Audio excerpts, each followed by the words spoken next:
Hello everyone and welcome back. Today we're going to see how to get a loan on Binance. First thing first, go to wallet, then fiat and spot. Select the crypto asset you want to use as collateral. Then click transfer, then choose margin cross as the destination. Enter the amount you want to transfer, then click confirm. From the margin section, select the crypto you want to borrow. Click Confirm Borrow to complete the borrowing process. Now to transfer borrowed crypto, go to Wallet, then click Margin.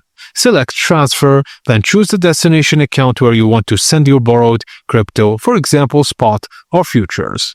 You can only transfer assets worth more than 2 per total debt out of your margin account. Always monitor your margin level to avoid liquidation. Thank you guys for watching, and please don't forget to like and subscribe for more.